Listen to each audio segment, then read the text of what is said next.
Assalomu alaykum hurmatli obunachilar. Bugun biz Yakkabog' tumanidagi Stansiya deb nomlanadi Tulkitepada joylashgan Orzu marketdagi sotuvchining qanchalik mahoratga egaligini sinab ko'ramiz. Qani, torting. 15 minglik hozir simishga qolib tortib bermoqchi menga.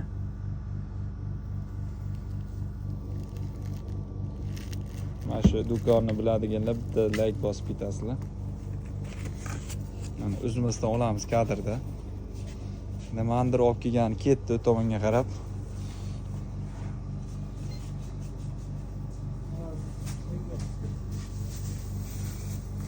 Xo'sh, sanitariya gigiyena qoidalariga rioya qilgan holatda mana qo'liga akkuratni ushlab olyapti. Qani ketdik.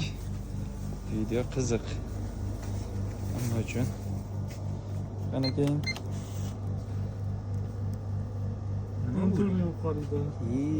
Alloh rozi bo'lsin. Yigitni ham ko'rsatib beramiz, rahmat aning. Do'konda barcha turdagi oziq-ovqat mahsulotlari mavjud. Bozor narxida chiroyli qilib beraman shu yigit. Bitta like bosib qo'yasizlar videoga.